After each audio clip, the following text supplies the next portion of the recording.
Stanton Friedman, welcome to the program. Delighted to be on, especially on the West Coast. You're on the East Coast. You're in Fredericton. Fredericton, New Brunswick, 4 hours ahead of you. An all-Canadian program. That's right. I'm a dual citizen, so, sometimes it's half Canadian, half American. I complain about both governments, legally. Stanton Friedman is a former nuclear physicist and the most famous scientific ufologist in the world. He has worked on classified fission and fusion nuclear propulsion systems for space exploration for companies such as General Electric. As a ufologist, he has lectured at more than 600 colleges in 50 states, 9 provinces, and 18 countries for over 45 years. He is co-author of Crash at Corona, Flying Saucers in Science, several others, and the author of Top Secret Magic and his latest, Science is Wrong. You can learn more about Stanton Friedman by visiting stantonfriedman.com. I think most people are aware that UFO stands for Unidentified Flying Object. However, ufology is very much tied in with extraterrestrials. Is ufology a misnomer or a misunderstood label? Probably misunderstood. Many aspects of about UFOs are misunderstood, and I frankly prefer the term flying saucers. My book is Flying Saucers in Science. The reason is very simple. All flying saucers are UFOs. Very few UFOs are flying saucers. All great-grandfathers are men. Not all men are great-grandfathers. I happen to be one, incidentally, but I'm proud of that. But I prefer the term flying saucers, and by that I mean unequivocally that some UFOs are intelligently controlled extraterrestrial spacecraft, that we're dealing with a cosmic Watergate, meaning people in government, some few people know what's going on. Most people don't. That's too bad. Third, we're dealing with the biggest story of the millennium, visits to planet Earth, successful cover-up of the best data, bodies, and records for more than 60 years. We're dealing with the biggest story of the millennium. So I'm not a shy guy. I take a stand. And incidentally, it's now 10 Canadian provinces. I don't know how that 9 snuck in there, but and 18 other countries as well as 50 states. Is one of them Quebec? Yes. Well, that's why we only have 9. Yeah, sorry. Oh. Yeah, I've had to learn. I've only lived in Canada since 1980, so I've had to learn about different attitudes about things. You don't like the label ufology, then? Well, I think it's okay, but some people want to make it into ufology, which is not okay. People wonder about it. I try to say, look, you got geology, you got biology, why not ufology, the scientific study of UFOs? And so, I don't normally advertise myself as a ufologist. I'm a nuclear physicist who's up to his ears in stuff about flying saucers. How's that? And advanced technology, and I should say that I bring to the subject a peculiar set of backgrounds. One is I had a security clearance for 14 years, so I know how government security works. Second is I worked on far-out, crazy, advanced nuclear and space systems for deep space travel, and one of the big objections is, you can't get here from there, Stan, don't you know that? No, I don't know that, because you can get here from there. One of my books is Science Was Wrong, and one of the things we talk about is co-author Kathleen Marden, Betty Hill's niece, who did most of the work on the book, captured the Betty and Barney Hill UFO experience. One of the things we talk about is the fact that scientists have over the years made all kinds of stupid claims, which turned out to be wrong. One of them was, man will never fly in a vehicle. I am certain of that, said the greatest American astronomer of the 19th century. That was 2 months before the Wright brothers' first flight. I mean, these guys really don't know what they're talking about, and I have worked on far-out propulsion systems. The third thing is that because of all the lectures, I've had to face up to the why questions. I present all kinds of data in my lectures, and I check, and I know most people haven't read any of the 6 scientific studies I talk about, because I ask. Typically 2% have read any. But what they really want to know is, it's easy to accept data when you show them evidence, charts, tables, graphs, maps, all that sort of stuff. But what they really want to know is, so how come?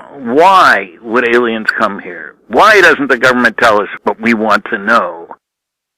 why don't they land on the White House lawn? That's one of the dumber questions, of course. I won't ask you then in 20 minutes.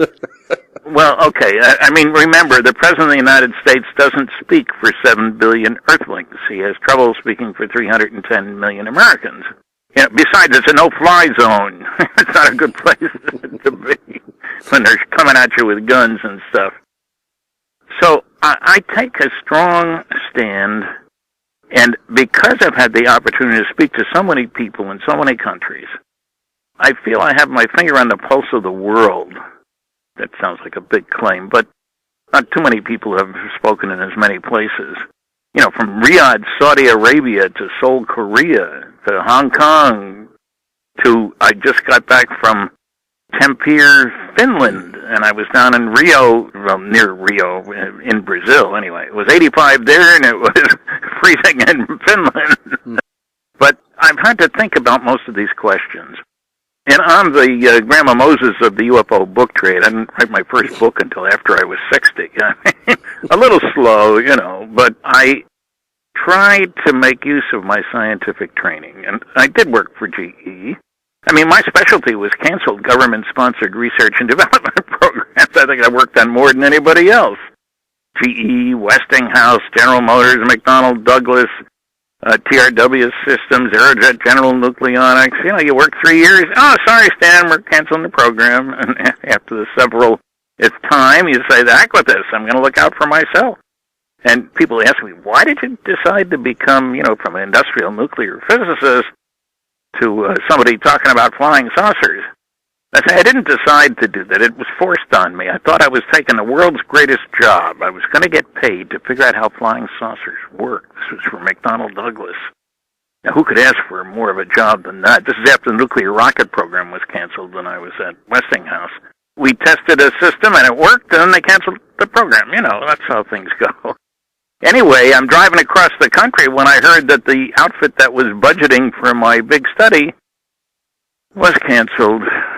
So I decided, they kept me for 3 months, nice people, and but I decided I better look out for myself. So that's when I got on the horn and started getting lectures all over the world, and I've still been doing that, and it's kind of, I like my boss, you see. That's me. And, you know, Fredericton isn't the easiest place to get to, but maybe that has its advantages. Maybe the nasty, noisy negativists aren't going to be coming knocking at my door. You know, Stan, you're a fellow Canadian, eh? Yeah. Are there many UFO sightings in Canada, or is this mainly a U.S. phenomenon? No. There's more noisy negativism in the U.S., but yes, there are loads of sightings in Canada. Chris Rutkowski at the University of Manitoba puts out an annual survey of, you know, hundreds of reports a year. Sightings occur everywhere. Ted Phillips, who collects data on physical trace cases where the saucer is seen on or near the ground, and after it leaves, one finds physical changes, the equivalent of burn circles, burn rings, landing gear marks, even a footprint every now and then. These are not crop circles now. These are different. Ted has collected more than 5,000 cases from 80 countries. So everywhere you go, there's sightings that are happening, and MUFON, the Mutual UFO Network, which is the biggest outfit, really, respectable one, gets 600 reports a month, and plenty from Canada and from all over the place. So it's an unappreciated phenomena. There have been very little official attention given. You know, deception is the name of the game when it comes to government and UFOs. Let me give you a specific example. When Project Blue Book was closed, that was supposedly the U.S. Air Force, the study of UFOs, the only one ever done. And 10 years after it was closed in 1969, we got a copy of a memo put out by an Air Force general, Carol Bolender, an engineer, worked on the space program, lunar excursion module, as a matter of fact. And he was asked, what should we do about Project Blue Book? Because earlier that year, in '69, the University of Colorado spent $500,000 to say, well, we don't think there's anything exciting about flying saucers. It took them 965 pages to say it. But anyway, they recommended that Project Blue Book be closed. And so the Air Force asked one of their own guys, who had no axe to grind because he hadn't been connected with it, what should we do? And he put out a memo, which we didn't see until 10 years later, in which he said, quote, "Moreover, reports of UFOs which could affect national security are made in accordance with JNAP, Joint Army, Navy, Air Force Publication 146, or Air Force Manual 55-11, and are not part of the Blue Book system." Extraordinary statement. 2 paragraphs later, he said, "If we close Project Blue Book," which was closed as a result of this memo in October of 69, "if we close Project Blue Book, the public won't have a place to report UFO sightings. However, as previously noted, reports which could affect national security will continue to be investigated using the procedures designed for that purpose," which is a truly extraordinary statement. Because every year the Air Force says, "Oh, we don't have anything to do with UFOs anymore. All we had was Project Blue Book." Well, I located General Bolender. He's dead now, so you can't talk to him, unfortunately. But I said, "Look, I had a clearance for 14 years. I read your memo with great interest. It seems to me that you are saying that there were 2 separate channels of communication. For reports which could affect national security, they go over here, and run-of-the-mill stuff, Joe Blow sees when he's walking down the road to his post office box. Oh, we still do get mail delivered, but anyway." He said, "Yes." I said, the example I gave him, I said, "I've heard of stories of saucers going down the runway at a Strategic Air Command base where nuclear weapons were stored. I'm presuming that would be a report that affects national security." And he agreed. Good example. The media think that, oh, well, Blue Book was closed, ain't nothing going on, no more.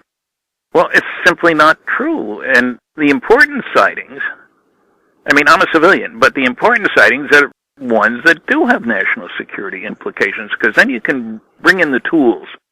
Radar systems, airplanes chasing UFOs, these goes on. Multiple witness radar visual sightings, sightings from space. Well, let me ask you, are there real men in black? I had one experience. I was at a conference in Oklahoma. Somebody called. It was a 2-day conference, and I had spoken on the first day, and they called where I was staying, and they wanted to take me out to lunch the next day. Sure, they picked me up in a big black Cadillac. 3 guys, they're all wearing black suits. Wow. We had a pleasant lunch, and nothing happened. Casually mentioned it to somebody, and next I know there was an article in a tabloid about Friedman has Men in Black experience. There are people who have threatened other people. Some of them may not have even worked for the government. Right.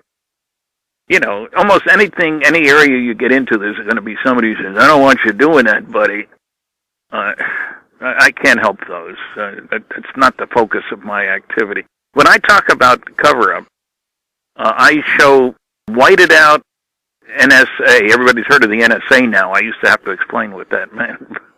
Mr. Snowden has given a little publicity to no such agency, never says anything, or a national security agency. Anyway, Freedom of Information lawsuit years and years ago, they finally released 156 top-secret Umbra UFO documents. Trouble is, you can read one sentence per page. Everything else is whited out. The excuse is it's sources and methods information.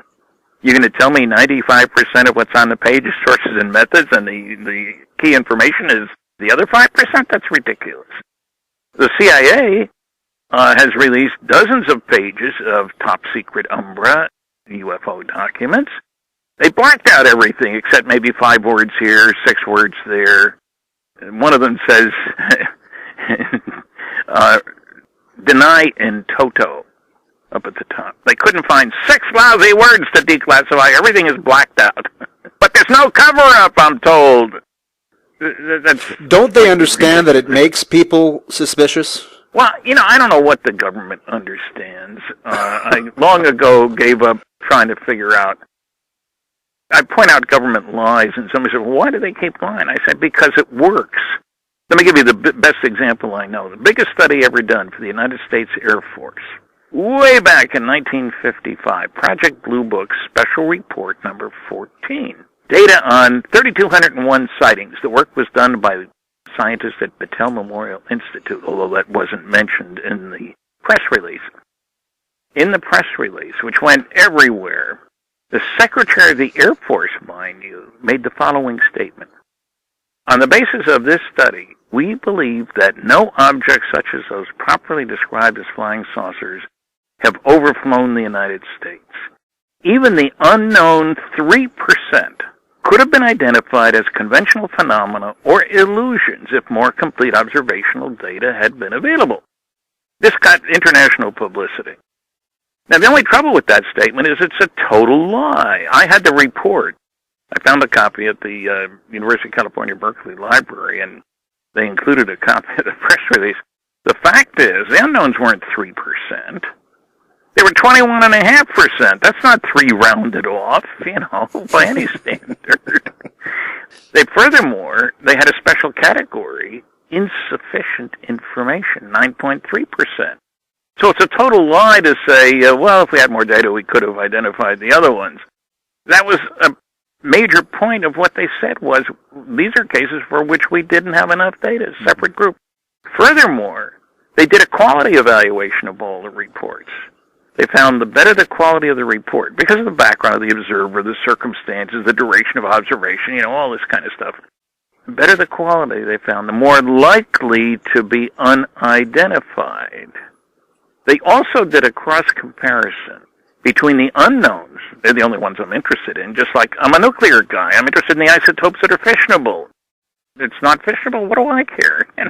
Basketball coach says, I know most people aren't 7 feet tall. Give me one. Don't tell me about the midgets.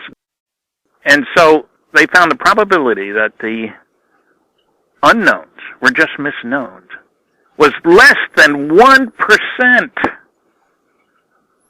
That's pretty strong stuff. But that's not what they told the public. And the nasty, noisy negativists, the nabobs of negativism, have been lying about this ever since. Yeah, very few people are going to spend the time to read these documents of theirs. No, of course. That's my role. And, I get up there, I not only give them my conclusions, but I give them the data on which I base my conclusions. And I learned a real lesson. In the 5th grade, Miss Gutkin, our 5th grade teacher, told us that the sun stands still, but then the planets go around the sun. I said, no, Miss Gutkin, I just read in our encyclopedia, 49 cents at the grocery store the week before, that the whole solar system is moving around the center of the galaxy, 12 miles a second, which seemed terribly fast to me. Oh, no, she gave me a hard time. Now, I was an A student. I wasn't expecting teachers to give me a hard time. I didn't complain. The next day, I brought in the encyclopedia, though. And she said, well, maybe that's true. And, the lesson I learned is have facts in hand before putting mouth in gear. I was in high school debating, and it was a very important lesson there, too. You can't make stuff up. My dad always told me, make sure brain is in gear before mouth is in motion. Very good. Similar. Very good. Yeah, and this is one of my objections. There are 4 techniques for the debunkers. 1, don't bother me with the facts, my mind's made up. 2, what the public doesn't know, I'm not going to tell them. 3, if you can't attack the data, attack the people. It's easier. Nobody will know the difference. And 4, do your research by proclamation rather than by investigation. Again, nobody will know the difference. And you can see this in the SETI community. It's supposed to stand for Search for Extraterrestrial Intelligence. I say it stands for Silly Effort to Investigate. There are 3 areas where these guys never deal with the facts. 1, the UFO evidence. They've never read any of the large-scale scientific studies. That's just the way it is. 2nd, they don't know anything about national security. Look, a top-notch American astronomer, Dr. Neil deGrasse Tyson, heads Hayden Planetarium. You've probably seen him on television and so forth. A very good personality on television. I envy him that. In front of 1,800 people at Penn State University, he said, the proof that the government can't keep secrets is how much we know about President Clinton's genitalia. Think about that for a minute. That's a real cool comment, Another SETI specialist, Dr. Seth Shostak of the SETI Institute. The proof that the government can't keep secrets is what a lousy job FEMA did on Katrina, the hurricane, and also how badly the post office is operated.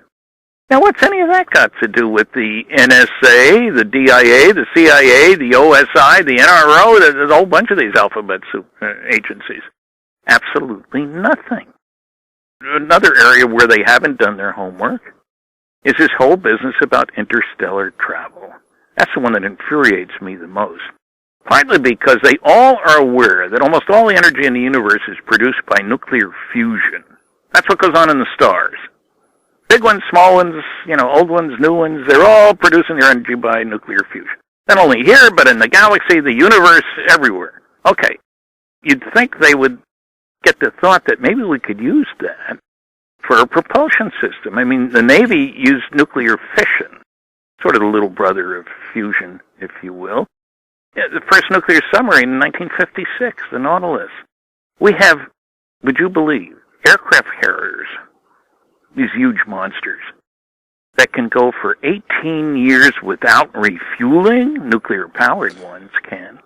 That saves an awful lot of gas station trips, boy. But Stan, the big oil has done an excellent job of making sure that the public's fear of nuclear power is always there. I mean, if you look at Fukushima, which is, let's say, the second or even perhaps the largest nuclear disaster, maybe 4 people died due to work-related injuries. So the second worst nuclear disaster in history has killed perhaps 4 people. That's pretty silly, isn't it, to make a big deal about that? Right. We've done it in another area. A big bomb during World War II in 1944 was a 10-ton blockbuster. Released the energy of 10 tons of dynamite. And it took a big B-29, big in quotes, to carry that. And we dropped a lot of them. They made big holes in the ground, just did a lot of damage. Okay, 1945, first nuclear explosion, first atomic bomb, released the energy of about 16,000 tons of TNT at Trinity site. People go to my website, they'll see I'm going to be leading a couple of tours there. It's only open 2 days a year in April and October. Okay, that was our first A-bomb. Our first H-bomb, 1952, released the energy of 10 million tons of TNT, and the Russians tested 57 million tons of TNT, and a big bomb was 10. So we know this progression. I'm not happy about nuclear weapons, don't misunderstand me, but they illustrate that we know how to release one heck of a lot of energy in a small package. Mm-hmm. And I've worked on fission rockets. We tested them. Well, the test was a success when they canceled the program when I was at Westinghouse. But Los Alamos tested one. A rocket that was less than 8 feet in diameter, the engine, nuclear fission engine, produced the energy of 4,400 megawatts. That's twice the power of Grand Coulee Dam. Less than 8 feet in diameter. It's exciting. But they canceled the program. Okay, what am I going to say? But what I'm saying is, anybody who says you can't get here from there has missed the point. It would be like saying the fastest you can go around the Earth, let's see, we can check the historical record. Ferdinand Magellan, his ship did it in 3 years. Can you imagine? Of course, the space station does it in 90 minutes. Technological progress comes from doing things differently in an unpredictable way. The future is not an extrapolation of the past. A laser is not just a better light bulb. Entirely different physics. No, you're right. I mean, nobody could have predicted the Internet in the 50s. Oh, boy. So we can't look ahead 50 years and know with any degree of certainty. Time warps, do you not think that they're the more logical solution? I think that's one of those sort of science fiction solutions. This would work. We don't know how to do it. But it sounds good. Fourth-dimensional space-time warping. Wow! Wormholes in space. I don't think you need them. I worked on a study of fusion propulsion back in 1962 for Aerojet General Nucleonics. You can kick stuff out the back end that only has 10 million times as much energy per particle as you can get in a dumb old chemical rocket. 10 million, that's a pretty good improvement. So I don't think you need to go those directions, but one of the problems here is your ancient academics and fossilized physicists don't know what goes on in industry. They think all research goes on at universities. I had 2 different people tell me, Stan, if Roswell really happened, and I'm the original civilian investigator of the Roswell incident, They would have had to pull scientists out of half the colleges in the country, and all I could do was laugh. Have you forgotten about Los Alamos, Sandia, Oak Ridge? There are a number of these very large, very respectable national laboratories where there are people with all kinds of competence and high-level security clearances. Lockheed built the stealth aircraft, $10 billion in 10 years, in secret. It was an industry. They weren't at a university.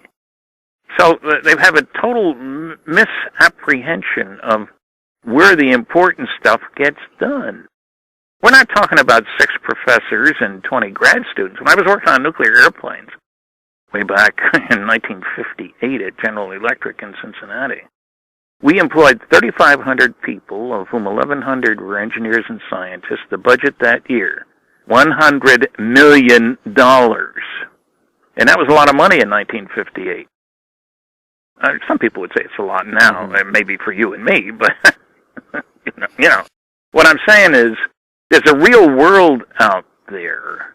The black budget alone, according to an article about 6 weeks ago, that is not under direct congressional control in the United States, is $50 billion this year.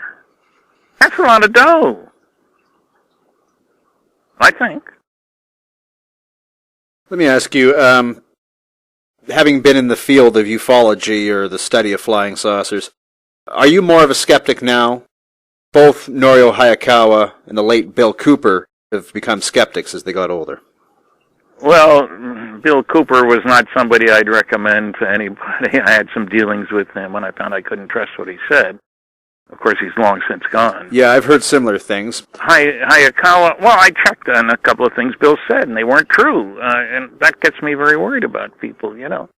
Hayakawa, I'm not going to say one way or another. We've had some contact, but I don't know enough about what he is currently saying to have an opinion. He believes that ufology is, for the most part, ufology and government disinformation. Well, I don't agree with that. I mean, there are plenty of fools around, most of them. I mean, for example, I'll be speaking at this year's Mutual UFO Network Symposium in mid-July, just outside Philadelphia. There'll be speeches by PhDs, professional people of all kinds. The annual conference proceedings have lots of good papers in them. So I'm not saying there aren't any nuts out there. Of course there are. But I don't think it's any worse now than it was. And one thing that's changed a lot is that the attitude about life out there has changed, partly because of Kepler. What an incredibly productive satellite that was. Finding planets all over the place. Don't forget, 60 years ago, we're the only planet in the whole universe, and we're the top of the heap, aren't we? Because there ain't nobody else. That was the attitude. But what we're forgetting today is that somebody out there, in any direction you want to look, could have sent up a Kepler 1,000 years ago, 1,000,000 years ago. You know, it's not like this is something that only we could do now and nobody's ahead of us. The first long-distance radio signal, that's one of the silly things about SETI. First long-distance radio signal was Marconi in 1901. That's not very long ago. Do you think aliens are sending us messages using technology that's appropriate to us now? That makes no sense to me. I don't use a slide rule anymore. I did when I started working in industry. Really got a shock when I said that in front of a class and followed up and found out none of them knew what a slide rule was. Boy, did that make me feel old. I always thought those were the coolest things. Unfortunately, I never had the opportunity to use one. Well, I used one, and they were useful. I'm not knocking slide rules, but times have changed. Yeah. But so what I'm saying is, the Earth is about 4+ billion years old. And we've had advanced technology for, a couple of hundred years, if you want to be very generous. To think that nobody else is just a little bit more advanced, 1,000, 1,000,000, 1,000,000,000 years, is pretty darn silly. Arrogance and ignorance, what a terrible combination. I also think there's a projection of human values, into our fantasies of what an extraterrestrial would be, that they would have the same motives, look the same, have any similarities to us whatsoever. Seems like a pretty heavy assumption to me.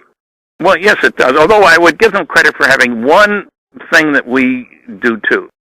I think they're concerned about their own survival and security. Don't you think everybody has to be, or they wouldn't last very long? I would agree. You wouldn't be a very successful species otherwise. Now, if that means that at the end of World War II, anybody checking us out would have realized that we're a primitive society whose major activity is tribal warfare, three things that were very important. Nuclear weapons, powerful rockets used for killing, not for delivering the mail from Germany to England, as you may have noticed. The beginning of the electronics age, which was radar, just before the start of World War II. You put those all together, and with 100 years, these idiots who killed 60 million of our own kind during World War II and destroyed 1,700 cities, within 100 years, they're going to take their brand of friendship out to us. I would be concerned, and isn't it interesting? The only place on the entire planet in July 1947 where you could study all three of these was southeastern New Mexico. First atomic bomb, Trinity site, and I'll be there in April. It's listed on the www.stantonfriedman.com. There'll be a tour there, Trinity site. That's where also White Sand Missile Range, same area, where we were testing the V-2 and advanced rockets, and where we had our best radar, because sometimes the rockets went south instead of north. The Mexicans weren't very happy about that. That's also where Roswell is. Now, admittedly, there was an English astronomer. We were doing a television program, and I went through this. First he said, nope, why would anybody go to New Mexico? All that's there is sand. And he admitted he had never been there. And I said, oh, you don't know 2 of the 3 nuclear weapons labs were there. That's where we were testing the rockets and all the rest of us. No, he didn't know any of that stuff. He said, well, they could have gone to the Soviet Union. I said, no, they didn't test their first A-bomb until 1949. That's what I mean about having facts in hand before putting nothing here. You know? So I think that anybody in the neighborhood has a right to be concerned about us. Look, this year we will spend $1 trillion on things military, and how many thousand kids died yesterday as a result of starvation, preventable disease, etc.? We're not nice guys.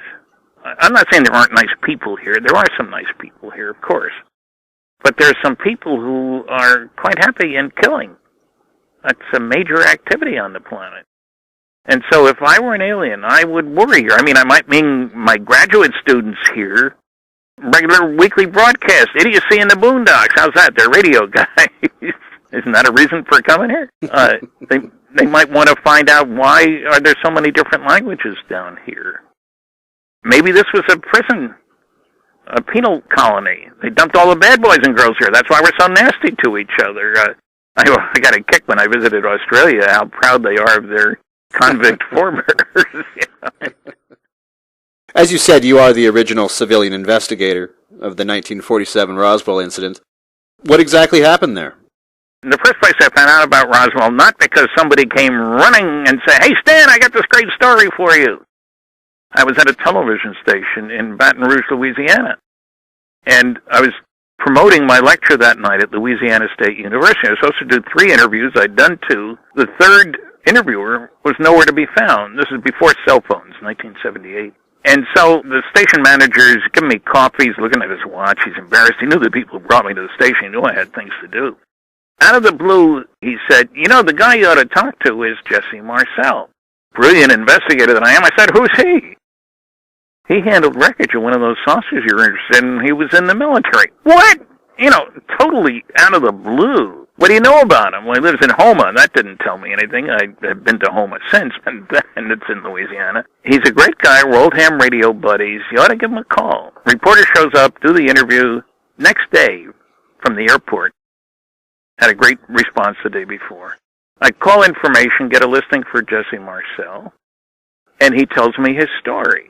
And to make a long story short, he was the intelligence officer for the 509th, the only atomic bombing group in the entire world. They dropped the bombs in Hiroshima and Nagasaki, 2 more in Operation Crossroads, etc. High security, very high quality officers and so forth. And he was the intelligence officer, gets a call from the sheriff. A rancher had come in with some strange wreckage. He went and checked it out. This is in Roswell. The base is a little south of Roswell. like nothing he'd ever seen before. He talks to his boss, Colonel Blanchard. Make a long story short, he goes out there with the counterintelligence corps guy. He follows the rancher out in the middle of nowhere. And there's a lot of nowhere in New Mexico, believe me. It's more than 75 miles north of Roswell. They stay overnight in their sleeping bags. This is in early July 1947. And the next day they see the debris field. And as he told me in our first conversation, there wasn't anything conventional there. He served in the Pacific. He knew what a downed aircraft looked like. And you'd get vacuum tubes, you'd get wires, you'd get tags saying made in Oshkosh, whatever. Airplanes are conventional. There wasn't anything like that there. They bring the stuff back. It shows his 11-year-old son who just died a couple months ago, who went on to be a colonel, a pilot, a medical doctor, a flight surgeon who handled pieces of the wreckage when his dad showed him at the house. That was the beginning of things.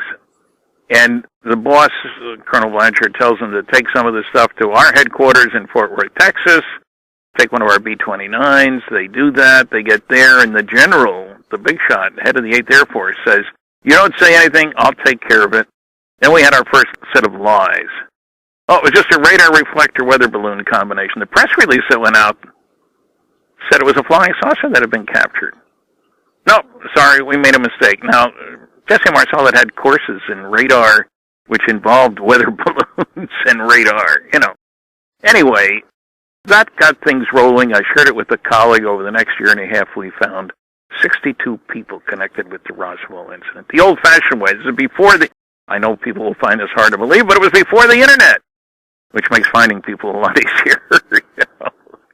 And so Roswell went on from there to become iconic, you might say. There's a museum there, and I'll be there this coming July. I don't even get paid a % of the gross. The town is boomed, which is appropriate. Believe it or not, the base was closed in the mid-'60s by Lyndon Johnson because New Mexico didn't vote for him in the '64 election. And where did he move the base to? Texas, of course. So the people had done nothing wrong. They've got a 13,000-foot runway there. It's a very special place for flying. The German Air Force used to come over and fly there because there ain't no room in Germany for flying like that. You said something there. Roswell, it's a tourist attraction, just as I'm sure Loch Ness is. The worst thing that could happen to these places is that it's debunked. Yes, that's true, I suppose, although, frankly, I was at Fredericksburg in Virginia. Its claim to fame, and they're selling T-shirts there, too, is that in a big battle, like 7,000 people died in one day there. And so, yes, debunking, the discussion went on long before Roswell became big, before the museum was set up.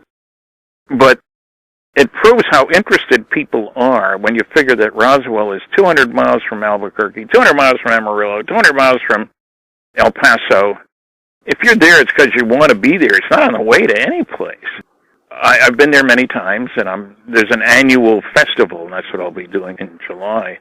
The kids come, and there's a parade, and I wave from a car with several other researchers. And, well over 1 million people have gone there to go to the museum, and from all over the world. It certainly indicates that people are interested. I mean, I'll give probably 3 lectures this year, and I'll guarantee you they'll be well attended, and people will come to my table. Can I take your picture? And can I have my picture taken with you, which is more like it, Can you sign the book to me, please? People are interested in a serious scientific approach to the problem. And so I'm not saying there aren't nuts out there. Of course there are. So it's not my fault. Come listen to me. Read my books. Don't read the nutty books. As I say, I've done debates. Do you want to name names as to who some of these nuts are, or not so much? Not a good idea. What the hell? I got enough people give me a hard time. Now, one guy that I would like to be able to debate, maybe you know him, Neil deGrasse Tyson. I have been in communication with his agent. Oh, okay. Well, I'd love to debate him because he has said some not very smart things. On the Peter Jennings mockumentary of 2005, He said our fastest craft would take 70,000 years to get to the nearest star if we're heading in the right direction, which it isn't. So, forget all this interstellar travel thing. That's like saying Magellan's ship took 3 years to go around the planet. It has no propulsion system on it. That's an important detail. It wasn't intended to go at any speed, any place out there. He's the one who said about President Clinton's genitalia. He's also talked about eyewitness testimony. He said, and there's something on YouTube as we speak, that it's only eyewitness testimony. People see something they can't identify. They call it an alien spacecraft. How ridiculous, Let's not forget the physical trace cases, the abduction cases, the multiple witness radar visual sightings. These are all out there, but he hasn't done his homework. None of the noisy negativists have. I found that out with Seth Shostak when I debated and defeated him in a debate. And he hadn't read any of the 5 large-scale scientific studies that I talk about. I eventually sent him a copy of my book, Flying Saucers in Science, and he admitted on Coast to Coast Radio that it was sitting on his nightstand. He hadn't thrown it out, in other words, but he hadn't read it either. So, Dr. Tyson, be happy to challenge you anywhere, anytime. Let's have a scientific discussion. And I'd be happy to send you my book because I think you need to know something before we engage in a debate. Stan, really great having you on the show today. Where can the audience best purchase your books and learn more about you? The easiest way is to go to my website, www.stantonfriedman.com. I autograph all my books. They're all listed on there. There's some DVDs, some other reports like Blue Book Special Report 14, stuff you can't get in your normal bookstore. Some of it, my books you can get in the bookstore, if they still have them. But and that's got my telephone number on it. I live in Fredericton, and I don't like to give it out on the air because then the phone line gets busy and all that sort of stuff, But I don't hide. I want to engage. Stanton Friedman, it's been an honor to have you on the program. Thank you so much for your time today. It's been my pleasure.